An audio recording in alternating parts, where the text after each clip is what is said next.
Tech ലോകത്തു നിന്നുള്ള വാർത്തകൾ. പലിശയ്ക്ക് മേലുള്ള കുടിശ്ശിക ഒഴിവാക്കണമെന്ന ടെലികോം കമ്പനികളുടെ അപേക്ഷ സുപ്രീം കോടതി തള്ളി. വോഡഫോൺ, എയർടെൽ, ടാറ്റ എന്നീ കമ്പനികളാണ് പലിശ കുടിശ്ശിക ഒഴിവാക്കാൻ കോടതിയെ സമീപിച്ചത്.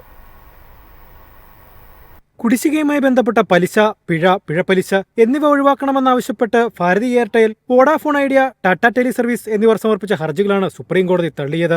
ജസ്റ്റിസുമാരായ ജബി പാർഡിവാല, ആർ മഹാദേവൻ എന്നിവരടങ്ങിയ ബെഞ്ചാണ് ഹർജി തള്ളിയത്. ഈ ഹർജികളെ തെറ്റിദ്ധരിക്കപ്പെട്ടവ എന്ന് വിശേഷിപ്പിക്കുകയും കോടതിയെ സമീപിച്ചതിന് കമ്പനികളെ വിമർശിക്കുകയും ചെയ്തു. ടെലികോം കമ്പനികളെ പിന്തുണയ്ക്കുവാനുള്ള കേന്ദ്രത്തിന്റെ തീരുമാനത്തിൽ ഇടപെടാനും കോടതി വിസമ്മതിച്ചു.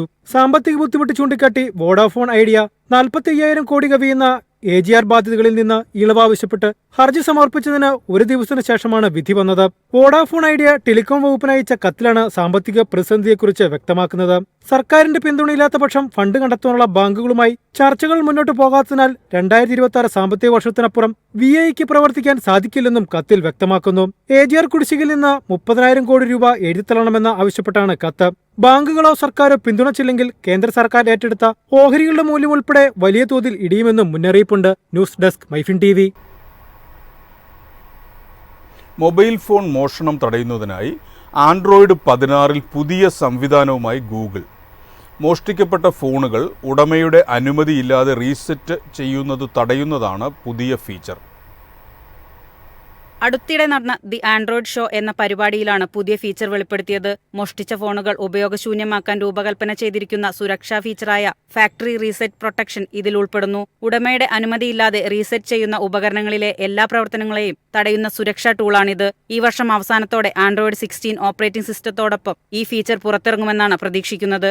മോഷ്ടിച്ച ഉപകരണങ്ങൾ പ്രവർത്തനരഹിതമാകുന്നതിലൂടെ മോഷണത്തിനുള്ള പ്രോത്സാഹനം കുറയ്ക്കുമെന്നാണ് പ്രതീക്ഷിക്കുന്നത്. നിലവിൽ മോഷ്ടിക്കപ്പെട്ട ഫോണുകൾ കോളുകൾ വിളിക്കാനും മറ്റു ആവശ്യങ്ങൾക്കും ഉപയോഗിക്കാൻ കഴിയുന്നുണ്ട്. പുതിയ അപ്ഡേറ്റുകളോടെ ഫോണിന് കൂടുതൽ സുരക്ഷ നൽകാൻ സാധിക്കും. News desk, MyFin TV.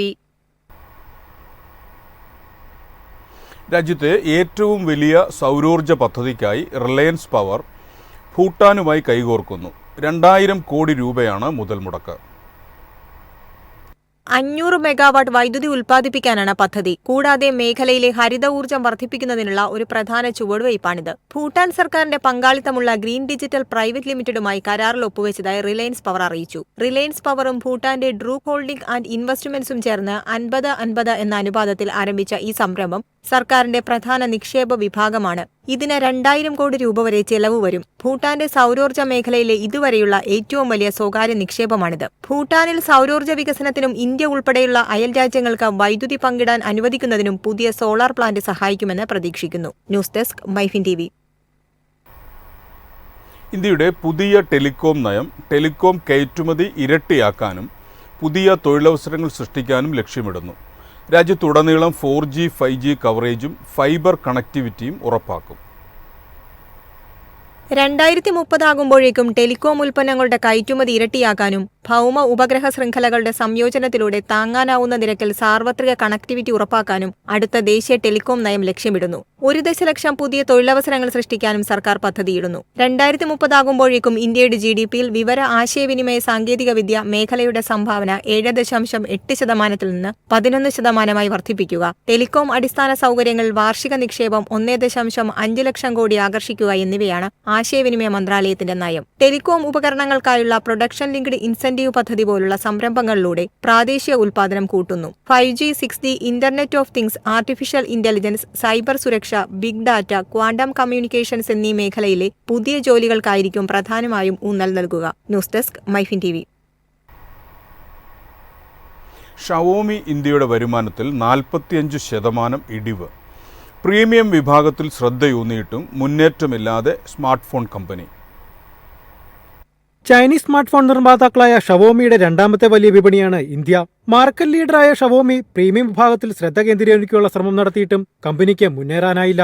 Smart phone വിൽപ്പനയിൽ നിന്നുള്ള ഷവോമിയുടെ വരുമാനം 2025 ആദ്യപാദത്തിൽ $47.2 മില്യൺ കുറഞ്ഞു. 2024 ആദ്യപാദത്തിൽ $85.3 മില്യൺ ആയിരുന്നു. ഈ കാലയളവിൽ കമ്പനിയുടെ കയറ്റുമതി 38% കുറഞ്ഞ് ജനുവരി-മാർച്ച് പാദത്തിൽ $4 മില്യൺ ആയി. 2024 കമ്പനി പോർട്ട്ഫോളിയോ കാര്യക്ഷമമാക്കിയും സ്റ്റോറുകളിലെ റീറ്റെയിൽ സാന്നിധ്യം വികസിപ്പിച്ചും തിരിച്ചറിവ് നടത്തിയതിനു ശേഷമാണ് ഈ തിരിച്ചടി. News desk, MyFin TV. കഴിഞ്ഞ സാമ്പത്തിക വർഷത്തിൻ്റെ 4ാം പാദത്തിൽ വളർച്ചാ മുന്നേറ്റവുമായി സിമന്റ് കമ്പനികൾ. ഈ സാമ്പത്തിക വർഷത്തിലും നേട്ടം തുടരുന്നുവെന്ന് വിലയിരുത്തൽ. മാർച്ച് പാദത്തിൽ സിമന്റ് കമ്പനികളുടെ വിൽപ്പനയിൽ 3.5% മുതൽ 10% വരെ നേട്ടമാണ് റിപ്പോർട്ട് ചെയ്തത്. വാർഷികാടിസ്ഥാനത്തിലും കാര്യമായ വിൽപ്പന രേഖപ്പെടുത്തിയിട്ടുണ്ട്. UltraTech, Ambuja Cements, ACC, Shree Cements, Dalmia Bharat തുടങ്ങിയ മുൻനിര ലിസ്റ്റഡ് സിമന്റ് കമ്പനികൾ നടപ്പ് സാമ്പത്തിക വർഷത്തിൽ ഏകദേശം 7 മുതൽ 7.5% വരെ വളർച്ച നിലനിർത്തിയിട്ടുണ്ട്. അടിസ്ഥാന സൗകര്യ പദ്ധതികൾക്കും ഗ്രാമീണ മേഖലയിലെ വികസനങ്ങൾക്കും സർക്കാർ ചെലവഴിച്ചതിനെ തുടർന്നാണ് ഈ നേട്ടം. സിമന്റ് വിലയിലെ നേരിയ വർധനവും സ്ഥിരമായ അസംസ്കൃത വസ്തുക്കളുടെ ചെലവുകളും കാരണം നടപ്പ് സാമ്പത്തിക വർഷത്തിൽ സിമന്റ് കമ്പനികളുടെ പ്രവർത്തന മാർജിനുകളിൽ പുരോഗതിയുണ്ടാകുമെന്നാണ് റേറ്റിംഗ് ഏജൻസികൾ പ്രതീക്ഷിക്കുന്നത്. News desk, MyFin TV.